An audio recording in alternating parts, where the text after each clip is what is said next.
मेरा नाम आलेखा है। मैं और मेरी माँ भाभी से नफरत किया करते थे। सुबह सवेरे का टाइम था और मैं गहरी नींद में सो रही थी। आज मुझे नाश्ता मिलेगा भी या नहीं? भाभी ने जल्दी से घबराते हुए शब्दों में माँ से कहा कि जी जी माँ जी, मैं अब भी आपको नाश्ता देती हूँ।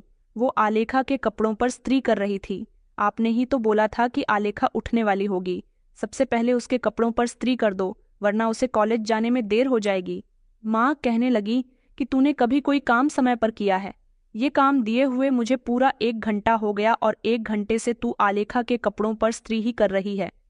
यहाँ मैं भूख से मरी जा रही हूँ। भाभी ने कहा कि नहीं नहीं माँ जी, ऐसा मत कहिए। मैं अभी आपके लिए नाश्ता बनाकर लाती हूँ। मैं अभी उठी और कहने लगी कि अरे माँ, ये किस बात का शोर मचाया हुआ है? मेरा सर दर्द से फटा जा रहा है। जिस दिन से ये औरत इस घर में आई है, मैं सुकून की नींद नहीं सो पाई हूँ। माँ कहने लगी कि बेटा, पता नहीं हमारी सुकून भरी जिंदगी कहाँ चली गई। मैंने तो तेरे भाई से मना किया था कि इस लड़की से शादी न करे, मगर उसने मेरी बात न मानकर बहुत बड़ी गलती की है। मेरी भाभी, जिनका नाम श्वेता था, वो खामोश खड़ी हुई। किचन में माँ के लिए चूल्हे की एक तरफ पर चाय चढ़ा रही थी तो दूसरी तरफ परांठे बना रही थी, और फिर जल्दी जल्दी उन्होंने मुझे और माँ दोनों को ही नाश्ता दिया। भैया भाभी की शादी को 4 महीने गुजर चुके थे। मेरे भैया, जिनका नाम मुकुल था, वो अपनी माँ और मुझसे बहुत प्यार किया करते थे। पापा के मरने के बाद भैया ने वादा किया था वो अपनी माँ और बहन को किसी तरह की कोई परेशानी नहीं होने देंगे। भैया अच्छी कंपनी में नौकरी करते थे और मेरी हर छोटी से छोटी और बड़ी से बड़ी ख्वाहिश को फौरन ही पूरी कर दिया करते थे। वो माँ का भी बहुत ख्याल रखते थे। माँ को अगर छोटी सी भी तकलीफ होती तो भैया फौरन ही उन्हें डॉक्टर के लेकर भागते थे और उन्हें बिस्तर से उठने भी नहीं देते थे। मैं भी घर का कोई काम नहीं करती थी। मेरी उम्र 18 साल थी और मैं अभी पढ़ाई कर रही थी। भैया ज्यादातर हमें बाजार से ही खाना लाकर दिया करते थे। थोड़ी बहुत घर की साफ सफाई होती थी, वो तो मैं और माँ मिलकर कर लिया करते थे। माँ भैया से बहुत ही ज्यादा प्यार करती थी। भैया जब हम दोनों की फिक्र करते थे तो हम दोनों को ये सब बहुत अच्छा लगता था। मैं माँ से कहती थी कि माँ, मैं चाहती हूँ कि मेरे भैया हमेशा से ही ऐसे रहे, क्योंकि हमारे पड़ोस वाली जो नीलम है, उसका भाई तो अपनी बहन को मुंह भी नहीं लगाता, ना ही वो अपनी माँ से ठीक से बर्ताव करता है। मगर मेरे भैया बहुत अच्छे हैं, हमेशा मेरे भैया ऐसे ही रहे। माँ कहती थी कि बेटा इसी तरह से रहेगा। अरे, नीलम के भाई की तो शादी हो गई है, उसकी पत्नी ने उसे अपने वश में कर लिया, मगर मैं अपने बेटे की शादी कभी नहीं करूंगी। शादी से पहले बेटे अपने घर वालों के होकर रहते हैं, लेकिन जब शादी हो जाती है तो अपनी पत्नी के पल्लू से बन जाते हैं। उसके बाद ना तो उन्हें अपना परिवार नजर आता है और ना ही परिवार के सदस्यों की कोई तकलीफ। मैं ऐसा दिन कभी नहीं आने दूंगी। माँ की बात सुनकर मैं हैरान रह जाती थी। मैं कहती थी कि माँ, क्या कभी भैया की शादी ही नहीं होगी? क्या आप उनकी शादी कभी नहीं करवाओगी? माँ कहती थी कि हाँ, मेरा इरादा यही है, क्योंकि मैं अपने बेटे को खुद से दूर नहीं करना चाहती। मैं चाहती हूँ कि मेरा बेटा अपना सारा ध्यान और अपना सारा प्यार हमारे ऊपर ही लुटाए। कोई तीसरा इसमें शामिल नहीं होना चाहिए। अगर अपने बेटे को अपने सीने से लगाकर रखना है तो उसकी शादी मुझे कभी नहीं करनी, वरना शादी के बाद वो अपनी पत्नी और उसके बाद बच्चों में गिरकर रह जाएगा। फिर तो हमें कभी नजर उठाकर भी नहीं देखेगा। मैंने माँ से कहा, आप ये बातें इतने कॉन्फिडेंस के साथ कैसे कह सकती हो? जरूरी नहीं कि मेरे भैया भी शादी के बाद बदल जाएं। ऐसा भी तो हो सकता है कि वो जैसे अब है ऐसे ही शादी के बाद भी रहे। माँ ने कहा, अरे नहीं नहीं, ऐसा नहीं होता। हर मर्द शादी के बाद बदल जाता है। मैं बहुत अच्छे से जानती हूँ और मुझे इस बात का बहुत तजुर्बा है। अरे, जब मेरी शादी हुई थी तब मैंने अपने पति को भी अपने इशारों पर नचाया था। फिर तुम्हारे पिता ने कभी भी अपने घर वालों को पलट कर नहीं देखा था। फिर वो हमेशा वही किया करते थे जैसा मैं उनसे कहती थी। माँ की इस तरह की बातें सुनकर मैं हैरान रह जाती थी, और कभी कभी तो मुझे माँ की कही हुई सारी बातें बिल्कुल ठीक लगती थीं कि अगर भैया अपनी पत्नी के कहने पर चलने लगे और हमें भूल गए तो फिर हम दोनों का क्या होगा?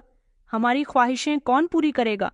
वक्त इसी तरह से गुजरता गया और हम दोनों माँ बेटी भैया का खूब फायदा उठाया करते थे।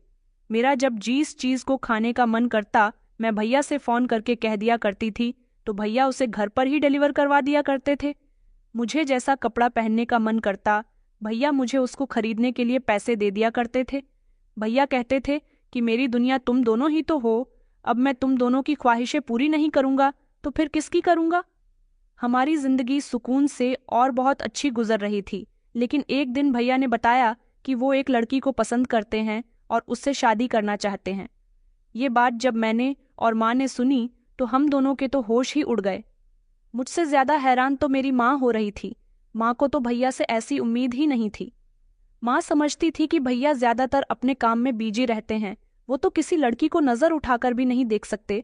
मगर आज तो भैया ने डायरेक्टली माँ से अपनी पसंद जाहिर की थी और शादी के लिए भी कह दिया था। भैया को भी माँ से पूरी उम्मीद थी कि माँ फौरन ही इस रिश्ते के लिए मान जाएंगी। मगर माँ ने भैया से यही कहा कि बेटा, अभी तुम्हारी शादी करने की उम्र नहीं है, क्योंकि माँ भैया को साफ साफ ये नहीं बता सकती थी कि वो उनकी शादी ही नहीं करवाना चाहती। भैया कहने लगे कि अरे माँ, मेरी उम्र 28 साल हो चुकी है, मैं अच्छा खासा कमाता हूँ, अपने पैरों पर खड़ा हो चुका हूँ, काबिल हूँ, तो फिर अब शादी की और कौन सी उम्र आएगी। ये कहकर भैया जोर जोर से हंस रहे थे। उन्होंने कहा कि माँ, मैं एक लड़की को बहुत पसंद करता हूँ, उसका नाम श्वेता है, वो बहुत अच्छी है, मुझे पता है कि आप उसे देखते ही पसंद कर लोगी। मैं माँ के चेहरे को गौर से देख रही थी, जिनको शायद भैया की बातों पर गुस्सा आ रहा था, मगर वो उनसे कुछ नहीं कह पा रही थी, क्योंकि माँ ने पहले ही जो सोचा हुआ था, उनका वही सोचा हुआ अब नाकाम हो रहा था। भैया ने कहा था कि माँ, मेरी खुशी की खातिर इस रिश्ते के लिए हाँ कर दो ना।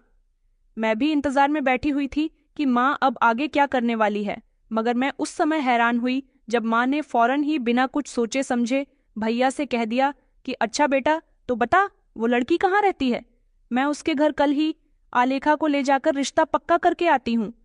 माँ ने भैया के चेहरे को अपने हाथों में लिया और कहने लगी कि मेरे बेटे की खुशी से बढ़कर मेरे लिए कुछ भी नहीं है। तुमने सच कहा बेटा, तुम बड़े हो गए हो और मुझे अपने बेटे की शादी के बारे में तो पहले से ही सोच लेना चाहिए था। मगर बेटा, ये ध्यान रखना कि हर माँ के लिए उसका बच्चा छोटा ही रहता है। भैया ने माँ के दोनों हाथों को हाथ में थामा और कहने लगे कि आप सच कह रही हो माँ, आप बहुत अच्छी हो, मुझे पता था कि आपके लिए मेरी खुशी बहुत जरूरी है। भैया ने खुश होते हुए अपना एक हाथ जेब में डालकर मोबाइल निकालने की कोशिश की और कहा कि मैं अभी आपको श्वेता का फोटो दिखाता हूँ। इतने पर ही माँ ने कहा, रे बेटा, नहीं नहीं, तुम्हें फोटो दिखाने की कोई ज़रूरत नहीं है।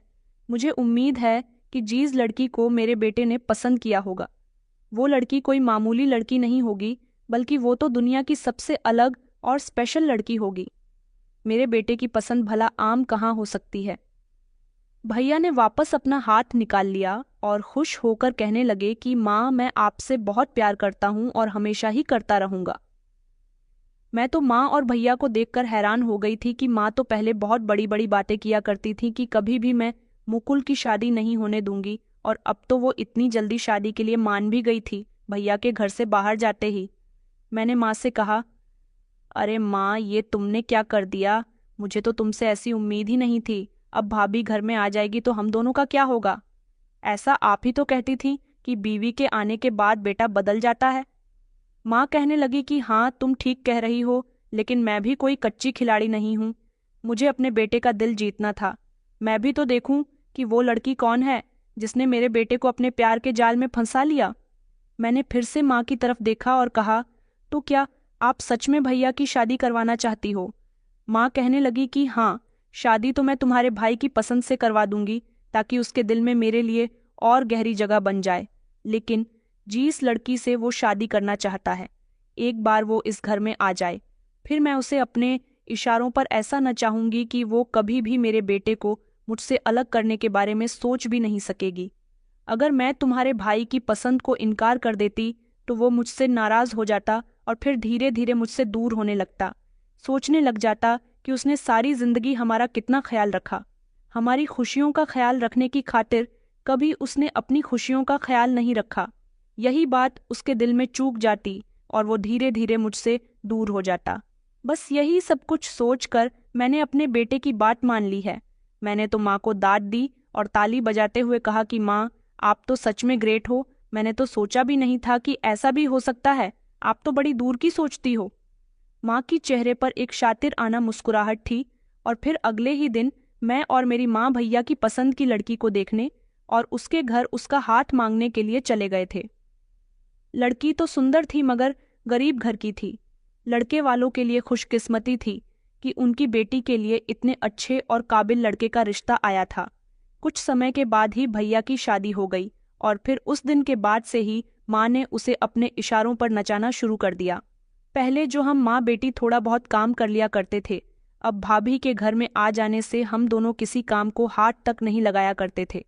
सारा काम भाभी ही किया करती थी और माँ भाभी के कामों में जानबूझकर कमियां निकालती थीं, उन्हें जानबूझकर कामों में उलझाए रखती थीं ताकि वो भैया से ज़्यादा दूर रह सके और भैया ज़्यादा उनके दीवाने ना बने। शादी के बाद से ही माँ की आंखों में वो बहुत ही खटकती थी, बल्कि माँ का तो लक्ष्य ही यही था कि वो भाभी को भैया की जिंदगी से खामोशी से निकाल बाहर फेंके। लेकिन अभी भाभी नई नवेली दुल्हन थी, इसलिए माँ भैया के सामने उनसे कुछ नहीं कहती थी, मगर भैया के घर से निकलते ही भाभी को घर के कामों में इस तरह से उलझा दिया जाता था कि भाभी को सांस लेने की भी फुर्सत नहीं होती थी। शादी के बाद भैया भाभी को कहीं घूमने भी नहीं ले जा सके थे, क्योंकि जब जब भैया भाभी से तैयार होने के लिए कहते, माँ उन्हें कोई ना कोई काम बता दिया करती थी और कहती थी कि बेटा तुम लोग कहाँ जा रहे हो, आज का दिन तुम लोगों के जाने के लिए ठीक नहीं है। हमारे यहाँ इस दिन नई नवेली दुल्हन घर से बाहर नहीं निकलती। अब भैया तो वैसे भी माँ की बातें बहुत अच्छे से मानते थे, इसलिए जैसा माँ कहती वो वैसा ही किया करते थे और इस सब से भाभी बिल्कुल खामोश रहती थीं। शादी के बाद उन्होंने माँ से एक बार बहस करने की कोशिश भी की थी, तो माँ ने उनका हाथ पकड़कर पीछे की तरफ मोड़ दिया था और कहा था कि अगर मेरे साथ होशियारी करने की कोशिश की तो तुझे इस घर से निकाल दूंगी। तू जानती है कि मेरा बेटा हमेशा मेरी ही बात मानता है, तू उससे कुछ भी कहेगी वो तेरी बात पर कोई यकीन नहीं करेगा, इसलिए कभी भी मेरे खिलाफ जानने की कोशिश मत करना। मैं भी हमेशा भाभी की जासूसी करने में लगी रहती थी। हम लोग भाभी को तंग करने में किसी तरह की कोई कमी नहीं छोड़ते थे। इस सब की वजह ये थी कि भाभी या गरीब परिवार की लड़की थी और हमें लगता था कि वो इस घर में हमारी जगह लेने के लिए आई है, मगर वो तो हमारी किसी भी बदतमीजी और किसी भी जुल्म पर अपना मुंह खोलती ही नहीं थी, हमेशा खामोशी रहती थी। भैया को भाभी की सादगी और उनकी मासूमियत ही पसंद आई थी, इसलिए वो उनसे शादी करने के लिए बेचैन हो रहे थे। भाभी माँ के ताने भी हर तरह से बर्दाश्त किया करती थी, मगर पलटकर उनमें जवाब देने की हिम्मत ही नहीं होती थी। मेरी माँ को हमेशा यही शिकायत रहती कि उनके बेटे मुकुल को एक ऐसी पत्नी मिली, इसके आगे पीछे उनका बेटा घूमता रहता है। हालांकि भैया भाभी अपनी जिंदगी में बहुत खुश थे, भैया भाभी से बहुत मोहब्बत करते थे और उनके साथ हमेशा खुश रहते थे, और यही खुशी हम दोनों माँ बेटी के दिल में आग लगा देती थी। भैया भाभी की शादी को जब 1 महीना हुआ तो भैया अपनी फर्स्ट मंथ एनिवर्सरी सेलिब्रेट करने के लिए घर में केक भी लेकर आए थे और उन्होंने पहले ही महीने की एनिवर्सरी पर भाभी को सोने की चेन भी गिफ्ट की थी।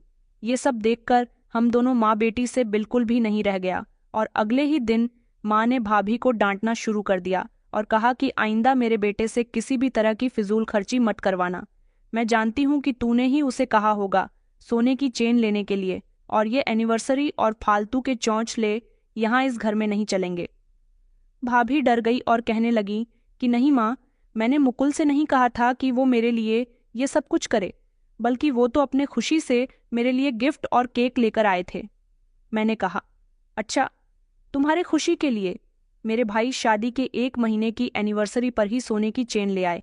कभी उन्होंने तो मुझे सोने का गिफ्ट नहीं दिया, थोड़े से पैसे और मामूली से छोटे मोटे तोहफे देकर ही हर साल उन्होंने मेरे बर्थडे पर मुझे निपटा दिया है। मगर तुम्हारा नसीब तो बड़ा ही चमकता हुआ निकला। मैंने माँ से कहा, माँ अभी से ही इस पर लगाम लगा लो। इसने घर में आते ही मेरे भाई की जेब को बर्बाद करना शुरू कर दिया। मैं ये सब बर्दाश्त नहीं करूंगी। माँ कहने लगी कि बर्दाश्त तो मैं भी नहीं करूंगी।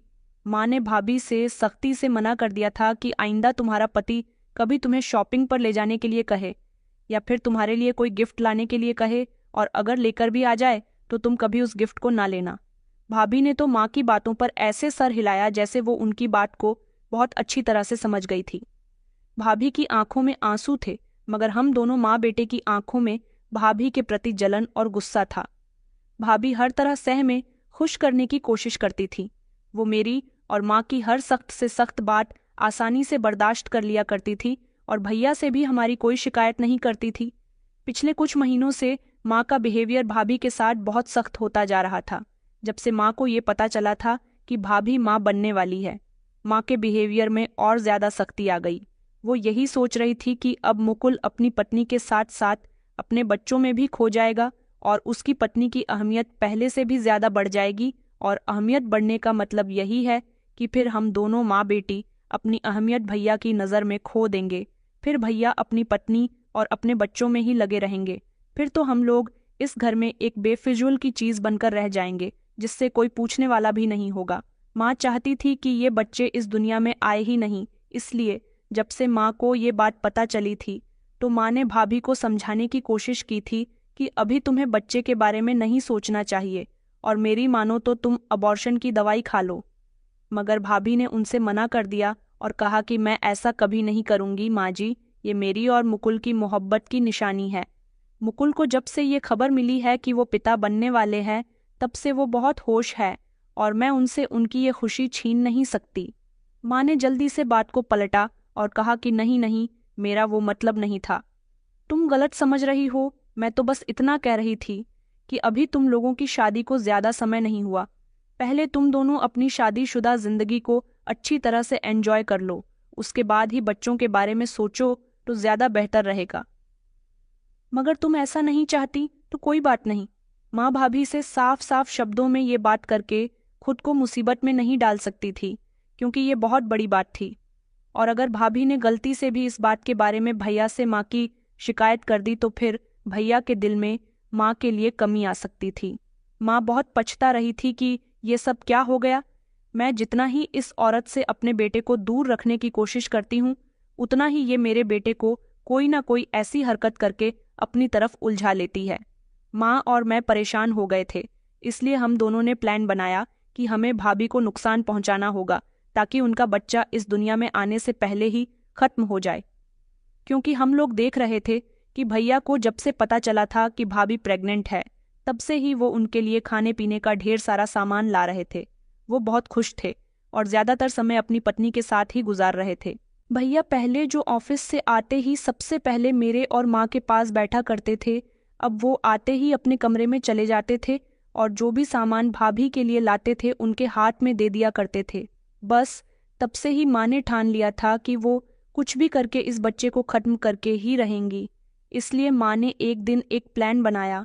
माँ ने छत पर जाने वाली सीढ़ियों पर तेल डाल दिया और भाभी से कहने लगी कि ऐसा लग रहा है जैसे आज बारिश पड़ेगी, छत पर कपड़े फैले हुए हैं, जाकर ले आओ। भाभी ने अपना सारा काम छोड़ा और छत पर जाने ही वाली थी। अचानक घर का दरवाज़ा बजने लगा और भाभी पहले दरवाज़ा खोलने के लिए चली गई। दरवाजे पर देखा तो भैया थे। भैया उस दिन बड़ी जल्दी ऑफिस से घर आ गए थे। ये देखकर तो हम दोनों हैरान हो गए थे। वो दोनों पति पत्नी एक दूसरे को देखकर काफी खुश हुए। उसके बाद भैया उनका हाथ पकड़कर उन्हें कमरे में ले जाने लगे, क्योंकि वो आने वाले बच्चे के लिए कुछ कपड़े और सामान लेकर आए थे और वही सामान वो भाभी को दिखाना चाहते थे। भाभी ने कहा, मैं अभी थोड़ी देर में आती हूँ, मुझे छत से कपड़े लेकर आने हैं। अगर बारिश हो गई तो सारे कपड़े गीले हो जाएंगे। मगर भैया ने जबरदस्ती उन्हें छत पर जाने से रोक लिया और कहने लगे कि कपड़े आलेखा ले आएगी। ये सुनकर तुम्हें परेशान हो गई कि नहीं? मैं छत पर नहीं जाऊंगी, क्योंकि मैं जानती थी कि अगर मैं छत पर चली गई तो सीढ़ियों से मेरा पैर फिसल जाएगा और मैं गिर जाऊंगी, जिसकी वजह से मुझे काफी चोट आएगी। मैं तो डर गई थी। मैंने भैया से मना किया कि मैं नहीं जाऊंगी। इतने पर ही माँ ने मेरा हाथ दबाया और कहने लगी कि अच्छा बेटा, तुम बहू के साथ कमरे में जाओ, आलेखा ही कपड़े ले आएगी। मैंने चौंक कर माँ की तरफ देखा कि वो मुझे बलि का बकरा क्यों बनाना चाहती है। वो दोनों खुशी खुशी कमरे में चले गए और हमारा प्लान यहीं पर फ्लैप हो गया। अगले दिन माँ भाभी के लिए मेडिकल स्टोर से जाकर मिसकैरेज करने वाली दवाइयाँ ले आई थीं। शाम के टाइम जब हम लोगों ने चाय पी तो माँ ने खामोशी से भाभी के चाय के कप में वो दवाई मिला दी थी, ताकि दवाई मिली हुई चाय को भाभी पी ले तो उनका मिसकैरेज हो जाए। मगर भाभी ने जैसे ही दवाई वाली चाय पीने की कोशिश की तो अचानक उनका मोबाइल बजने लगा। भाभी ने मोबाइल लेने के लिए जैसे ही अपना हाथ बढ़ाया तो अचानक उनकी चाय का कप उनके हाथ से छूट गया, जिसकी वजह से सारी चाय जमीन पर गिर गई। इस पर माँ को बहुत गुस्सा आया था और माँ ने भाभी को बहुत डांट लगाई थी। और अब फाइनली हमारा ये दूसरा वाला प्लान भी फ्लैप हो गया था। माँ की भाभी से दिन ब दिन नफरत बढ़ती जा रही थी। भाभी की प्रेगनेंसी के इन 9 महीनों में माँ ने हर तरह से कोशिश की कि भाभी का बच्चा इस दुनिया में न आ सके, लेकिन मेरी माँ कामयाब नहीं रह सकी। इसलिए मैंने फैसला किया कि मैं इस बच्चे के साथ साथ श्वेता को भी मार कर रहूंगी। मगर कैसे? जब ये सवाल मैंने माँ से किया तो माँ कहने लगी कि जब भी कोई अच्छा मौका होगा तब अब मुझे श्वेता की मौजूदगी इस घर में बहुत खल रही है, क्योंकि मेरा बेटा पूरी तरह से इसका ही होकर रह गया। क्योंकि जब से भाभी प्रेग्नेंट हुई थी भैया उन पर बहुत खर्चा कर रहे थे। पहले कभी उन्होंने हमारे खर्चे में कोई कमी नहीं आने दी थी, लेकिन अब तो वो काफ़ी समय से न तो हमें कहीं घुमाने बाहर ले जाते थे और न ही अपनी पत्नी के अलावा हमारे लिए कुछ खाने को लेकर आया करते थे। अब तो जैसे उनको हमसे कोई मतलब ही नहीं रहा था। माँ को अगर किसी सामान की ज़रूरत होती और वो भैया से कहती कि बेटा मुझे जाकर ये सामान दिलवा लाओ, तो भैया उनको फ़ौरन इनकार कर दिया करते थे कि मेरे पास टाइम नहीं है। हाँ, वो माँ को पैसे दे दिया करते थे और कहते थे कि माँ आप आलेखा के साथ बाजार जाकर अपनी ज़रूरत का सारा सामान लेकर आ जाओ। ये सब माँ को बहुत बुरा लगता था। धीरे धीरे भाभी की डिलीवरी का टाइम करीब आ रहा था। अब उनका आखिरी महीना चल रहा था और जैसे जैसे दिन बढ़ते जा रहे थे मेरी माँ के दिल में भाभी और उनके बच्चे के लिए नफरत भी बढ़ती जा रही थी। लेकिन मेरे भैया की खुशी डबल हो गई थी। वो तो बहुत ज़्यादा खुश थे और दिन रात आने वाले बच्चे के बारे में ही बातें करते रहते थे। इन पूरे 9 महीनों में मेरी माँ ने भाभी को पहले से भी ज़्यादा परेशान किया था। परेशानी के हालात में भी भाभी से बहुत सारा काम करवाया था ताकि उनका मिसकैरेज हो जाए, लेकिन ऊपर वाले को ऐसा मंजूर नहीं था। डॉक्टर ने भाभी की डिलीवरी का टाइम 1 हफ्ते बाद कर दिया था, लेकिन भैया को तो ये 1 हफ्ते का समय जैसे 1 साल की तरह लगता था। वो तो बस चाहते थे कि जल्द से जल्द उनकी गोद में उनका बच्चा आ जाए और उनकी पत्नी जल्द से जल्द स्वस्थ हो जाए, क्योंकि प्रेगनेंसी के दिनों में भाभी बहुत कमज़ोर हो चुकी थी। उनको आराम करने को बिल्कुल भी नहीं मिला था, इसलिए वो बहुत कमज़ोर नज़र आ रही थी। भैया पूरी तरह से उनका ख्याल रख रहे थे और डॉक्टर से भी उनका प्रॉपर चेकअप करवाया करते थे। मगर अब भाभी की डिलीवरी से कुछ दिन पहले ही भैया को उनके ऑफिस से खबर मिली कि उनको ऑफिस के काम के सिलसिले में शहर से बाहर जाना पड़ेगा। इस खबर से भैया बहुत उदास हो गए थे, क्योंकि यहाँ इस समय वो भाभी के साथ रहना चाहते थे, मगर अब उनकी मजबूरी थी। जब माँ को ये बात पता चली तो माँ ने भैया को काम के सिलसिले में दूसरे शहर जाने के लिए उकसाया और कहा कि यहाँ बहू के साथ मैं और आलेखा है, हम उसका बहुत ख्याल रखेंगे। माँ ने साथ ही उनसे ये भी कहा कि तुम चले जाओ, क्योंकि इस समय पैसे की ज़्यादा ज़रूरत है। बच्चा आ जाएगा तो खर्चा भी डबल हो जाएगा, इसलिए बेटा पहले तुम अपने काम की तरफ देखो। भैया उदास हुए, लेकिन फिर उन्होंने सोचा कि माँ बिल्कुल ठीक कह रही है और भैया का काम भी बहुत ज़रूरी था, इसलिए वो अगले ही दिन अपनी पैकिंग करने के बाद दूसरे शहर के लिए रवाना हो गए थे। यहाँ भाभी भैया के जाने से बहुत उदास थीं, क्योंकि ऐसे समय पर उन्हें भैया के साथ की बहुत ज़रूरत थी। लेकिन माँ और मेरा रास्ता साफ हो चुका था, क्योंकि हम लोग भी यही चाहते थे कि भाभी की डिलीवरी के समय भैया उनके साथ ना हो। माँ भाभी से अपना बदला पूरा करना चाहते थे। अब माँ ने अपने दिमाग में ठान लिया था कि वो कुछ भी करके भाभी की जान लेकर ही रहेंगी।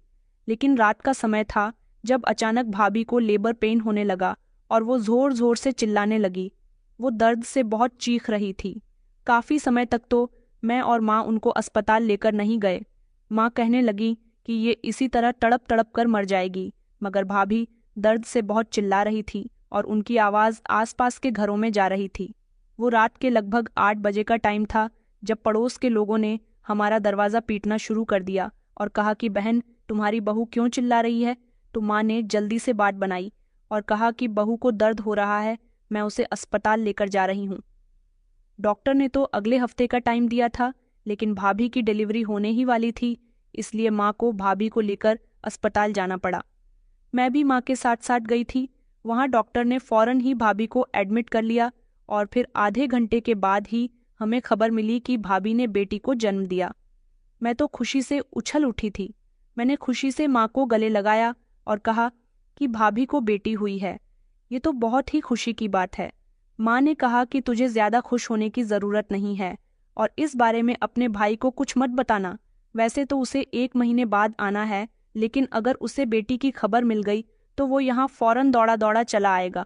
माँ ने तो भाभी की बेटी को उस समय अपनी गोद में भी नहीं लिया था, मगर वो बड़ी प्यारी थी। मुझे तो उसे देखकर उस पर प्यार आ रहा था। भाभी की कंडीशन ठीक नहीं थी, वो बेहोशी की हालत में थी। बच्ची मेरी ही गोद में थी। माँ ने कहा कि आज रात में इस बच्ची और श्वेता को ठिकाने लगा दूंगी। मैंने कहा, मगर माँ, भाभी तो हॉस्पिटल से 2-3 दिन के बाद डिस्चार्ज होंगी, तो फिर आप आज रात उन्हें कैसे मार सकती हो? माँ कहने लगी कि आज से अच्छा दिन मेरे लिए कोई नहीं है। मेरी माँ बहुत पहुंची हुई इंसान थी। माँ कहने लगी, अब सब कुछ ठीक हो जाएगा। जिस काम के लिए मैं काफी लंबे समय से तरस रही हूँ, मेरा वो काम आज होने ही वाला है। माँ मुझे लेकर कमरे के अंदर चली गई और भाभी को बड़ी तरसती हुई नजरों से देखने लगी, जो अभी तक बेहोश थी। मैंने भाभी के बराबर में ही उनकी बेटी को भी लिटा दिया था। माँ ने भाभी की बेटी का चेहरा पकड़ा और कहा कि तुम दोनों माँ बेटी को क्या लगा कि तुम दोनों मेरे बेटे की जिंदगी में शामिल हो जाओगी? तुम मुझसे मेरे बेटे को छीन लोगी? ऐसा कभी नहीं हो सकता। मेरे बेटे का हक सिर्फ मुझ पर और उसकी बहन पर है। क्या तुम दोनों माँ बेटी का करने के लिए मैंने अपने बेटे को इतना बड़ा किया था? मैं चाहती थी कि मेरा बेटा हमेशा हमारे साथ रहे और सिर्फ हमें ही अपना सब कुछ समझे। मगर जिस दिन से ये श्वेता मेरे बेटे की जिंदगी में आई है, इसने मुझसे मेरे बेटे को छीन लिया, उसको मुझसे दूर कर दिया, उसका ध्यान भटका दिया। मगर मैं ऐसा नहीं होने दूंगी। मैं और ज्यादा अपने बेटे को खुद से दूर नहीं होने दे सकती, और जब तक तुम दोनों इस दुनिया में रहोगी तब तक मेरा बेटा कभी भी हम पर ध्यान नहीं देगा। मैंने कहा, माँ, आप बिल्कुल ठीक कह रही हो। आखिर इन दोनों का क्या हश्र करना चाहिए? माँ ने भाभी के बेड पर रखा तकिया उठाकर भाभी के मुंह पर रख दिया, जो पहले से ही बेहोश थी लेकिन उनकी सांसें चल रही थीं। ताकिया जोर से मुंह पर रखने पर और उनका दम घुटने पर भाभी की मौत हो गई। भाभी जैसे लेटी हुई थी वैसी ही इस दुनिया से चली गई। उन्होंने तो कोई हरकत भी नहीं की और हमारे लिए भाभी को मारना बहुत आसान हो गया। लेकिन माँ इस बच्ची को भी मारना चाहती थी, इसलिए उन्होंने सोचा कि इस अस्पताल के पीछे एक बहुत बड़ा गार्डन है, हम वहां पर भी तो भाभी और उनकी बेटी को दबा सकते हैं। इससे इन दोनों माँ बेटी का नामो निशान खत्म हो जाएगा। मैंने कहा, माँ, अगर हमें ऐसा करते हुए किसी ने देख लिया तो क्या होगा? माँ कहने लगी कि कुछ नहीं होगा। अगर किसी ने हमें देख लिया तो हम उसे पैसों का लालच दे देंगे और उसका मुंह बंद करवा देंगे, मगर हमें इन दोनों को यहाँ से निकालना होगा। अगर यहाँ कोई डॉक्टर आ गई तो हम पकड़े जाएंगे। माँ ने मुझे बाहर पहरा देने के लिए कहा और खुद माँ ने भाभी की लाश को एक चादर में लपेट लिया, जबकि उनकी बेटी मेरी ही गोद में थी। माँ ने जैसे तैसे भाभी की लाश को बेड से उतारा और चादर में लपेटकर चादर का कोना पकड़कर उसे घसीटते हुए बाहर की तरफ ले आई और कहने लगी कि मेरी मदद करो। मैं उनकी मदद करने लगी और साथ ही साथ में ये भी देख रही थी कि कोई आ तो नहीं रहा, लेकिन जैसे ही हमें महसूस होता कि कोई आ रहा है तो हम दोनों खामोशी से छुप जाते। वैसे भी आंधी रात का समय हो रहा था, यहाँ ज्यादा पब्लिक नहीं थी, सिर्फ डॉक्टर या फिर नर्सेज ही किसी न किसी पेशेंट का चेकअप करने के लिए आ जा रही थी। मैं और माँ बड़ी मुश्किल से भाभी की लाश को गार्डन तक ले आए थे, क्योंकि जहाँ भाभी का कमरा था वो फर्स्ट फ्लोर पर था और यहाँ से हमें भाभी को अस्पताल के बाहर लाना मुश्किल नहीं था। वैसे भी हम भाभी को छोटे और मामूली से अस्पताल में लेकर आए थे, जहाँ पर कैमरे भी नहीं लगे हुए थे, जिसकी वजह से किसी के पास हमारे खिलाफ कोई सबूत होता। मेरी माँ ने पहले ही सारा प्लान बना लिया था। भाभी और उनकी बेटी को गार्डन में ले जाने के बाद माँ ने एक तरफ से बेलचा उठाया और जमीन खोदनी शुरू कर दी और मुझसे कहने लगी कि तुम ध्यान रखो, अगर कोई आए तो मुझे बताना। माँ जब जमीन खोद रही थी तो उसकी आवाज चारों तरफ गूंज रही थी, क्योंकि रात का समय था, लेकिन वहां गार्डन में कोई रात के समय कोई आता जाता भी नहीं था, इसलिए हम इस काम को लगभग 2 घंटे में कर चुके थे। माँ ने एक बड़ा सा गड्ढा खोदा और उसमें चादर में लिपटी भाभी की लाश को धकेल दिया और साथ ही मेरे गोद में भाभी की बेटी को छीन कर उसको भी उसमें ही डाल दिया, और जितनी मिट्टी उन्होंने खोद कर निकाली थी वो सारी ही मिट्टी उन्होंने उसमें वापस डाल दी और उस जगह को अच्छे से सेट कर दिया। ये सब करते हुए मेरी माँ को बिल्कुल भी कोई अफसोस नहीं था। उनका कहना सिर्फ यही था कि मेरा बेटा मुझसे दूर नहीं होना चाहिए, मेरा बेटा सिर्फ मेरा रहना चाहिए। अब मेरे रास्ते का बहुत बड़ा कांटा हट चुका है। मेरा बेटा अब मेरा हो जाएगा। हाँ, उसे अपनी पत्नी के मरने का दुहक जरूर होगा, मैंने माँ से कहा है। लेकिन माँ, हम भैया को क्या बताएंगे कि भाभी और उनकी बेटी को क्या हुआ और वो कहाँ गई? माँ ने कहा, इसकी प्लानिंग भी मैं कर चुकी हूँ। तुम्हारे भाई को हम बताएंगे ही नहीं कि उसकी बेटी हुई है, और सिर्फ उसको इतना ही बताएंगे कि बहू के अचानक तेज दर्द होने लगा, उसकी तबीयत बिगड़ी। हम उसे अस्पताल लेकर जाने ही वाले थे, मगर रास्ते में ही उसने दम तोड़ दिया, जिसकी वजह से उसकी मौत हो गई और हमने उसका अंतिम संस्कार भी कर दिया। अगर तुम्हारा भाई कुछ कहेगा तो तुम और मैं रोना शुरू कर देंगे और उसको यही बताएंगे कि हमने तुम्हें ये सब इसलिए नहीं बताया क्योंकि तुम अपनी पत्नी से बहुत प्यार करते थे और ये सदमा तुम झेल नहीं पाते। मैंने माँ से कहा, माँ, आपने प्लान तो बहुत ही अच्छा बनाया है, क्या ये काम करेगा? माँ कहने लगी कि हाँ, ये ज़रूर काम करेगा। अब जल्दी से हमें यहाँ से गायब होना होगा, वरना कोई भी हमें पकड़ लेगा। मैं और माँ भाभी और उनकी बेटी की लाश को ठिकाने लगा चुके थे और फिर हम अस्पताल के पीछे वाले रास्ते से अपने घर को वापस आ गए और घर आकर हम लोग सो गए। हमने सोचा कि इसके बारे में किसी को कुछ पता भी नहीं चलेगा, लेकिन अगले ही दिन हमारे घर का दरवाज़ा जोर जोर से बजने लगा। जैसे ही मैं दरवाज़ा खोलने के लिए गई तो दरवाजे पर भैया को खड़े देखकर मेरी आंखों की सारी नींद गायब हो गई थी। मेरे तो पैरों तले से ज़मीन निकल गई कि भैया इस समय क्या कर रहे हैं, जबकि उनको तो अगले महीने घर आना था।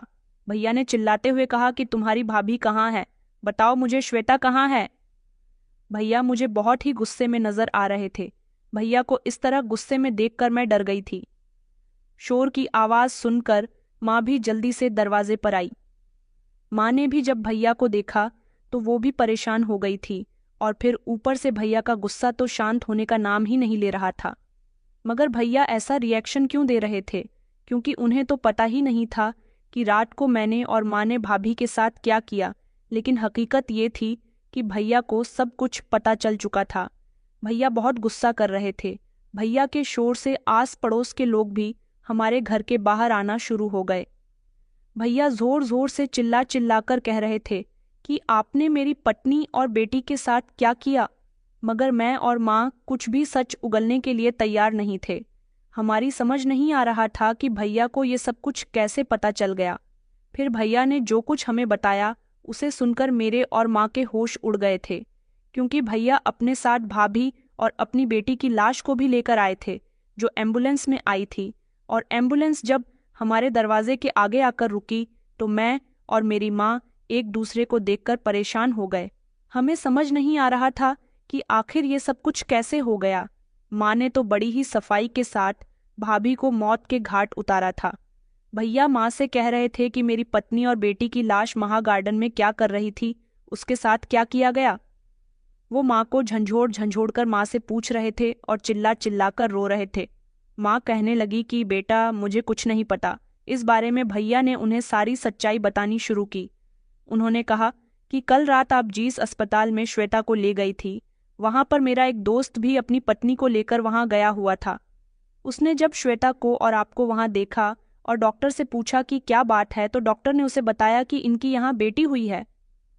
उसने उसी समय मुझे खुशखबरी देने के लिए फ़ोन किया और कहा कि तुम्हारे यहाँ बेटी हुई है।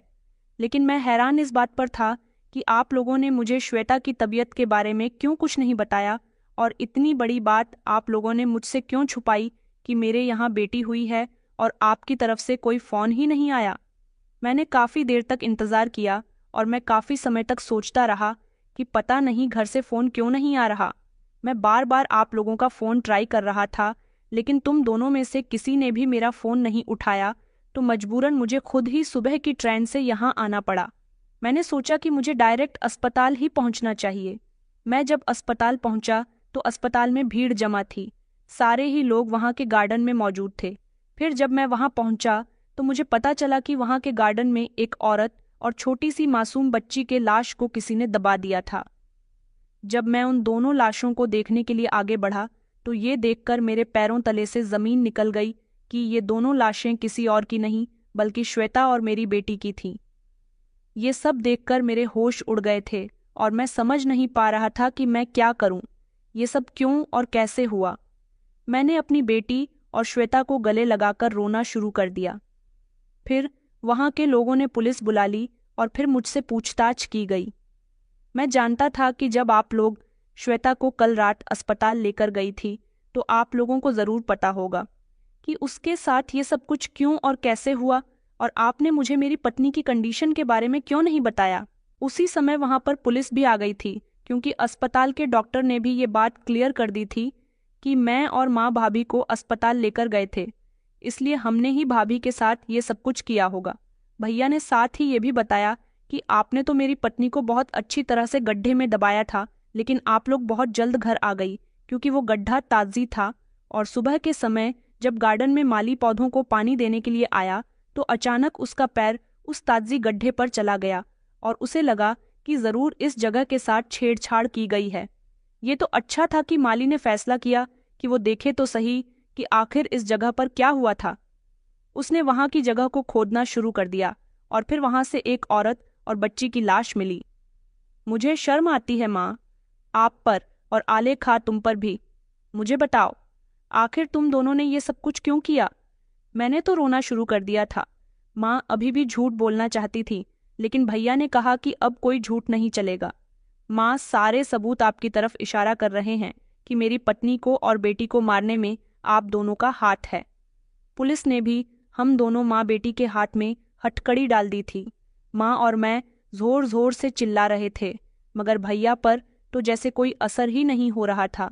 मगर भैया जानना चाहते थे कि हमने उनके साथ ऐसा क्यों किया। माँ ने भैया से नज़र चुराते हुए कहा कि बेटा, मैं तुमसे बहुत प्यार करती थी, मैं चाहती थी कि तुम हमेशा मेरे और अपनी बहन की बनकर रहो, मगर तुमने तो उस लड़की के साथ शादी कर ली और तुम उसे इस घर में लाने के बाद बहुत ही अहमियत देने लगे। ये सब कुछ मुझसे बर्दाश्त नहीं हो रहा था। मैं चाहती थी कि मैं श्वेता को इतना तंग करूं कि वो एक दिन खुद ही तुम्हें छोड़कर चली जाए, मगर वो तुम्हें छोड़कर जाने के लिए तैयार होती इससे पहले ही उसे माँ बनने की खुशी मिल गई, जिसकी वजह से तुम उसे और भी नहीं छोड़ सकते थे। बस उसी दिन से मेरे दिल में श्वेता और उसके बच्चे को खत्म करने की सोच आ गई थी। मैं जब जब उसका बच्चा खत्म करने की कोशिश करती तब तक कोई न कोई रुकावट आ जाती थी, लेकिन अब तुम भी यहाँ पर नहीं थे, इसीलिए मैंने ये सब कुछ किया। भैया की आंखों में आंसू आ गए और भैया ने कहा कि मेरी पत्नी और मेरी बेटी, उस मासूम सी बच्ची की आखिर क्या गलती थी, आपने उसे क्यों मार दिया। माँ ने चिल्लाकर कहा, क्योंकि मैं नहीं चाहती थी कि तुम्हारी जिंदगी में हम दोनों के अलावा कोई तीसरा है। हमें तुम्हारी पहली और आखिरी जिम्मेदारी होनी चाहिए। भैया ने अपना सर पकड़ लिया और अपने बाल नोचते हुए कहने लगे कि मुझे तो शर्म महसूस हो रही है आपको अपनी माँ भी कहते हुए।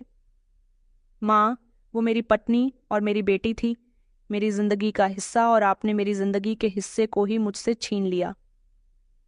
आपको क्या लगता है कि अब मैं आपको मिल सकता हूँ? कभी भी नहीं। आप मेरी माँ कहलाने के लायक ही नहीं हो।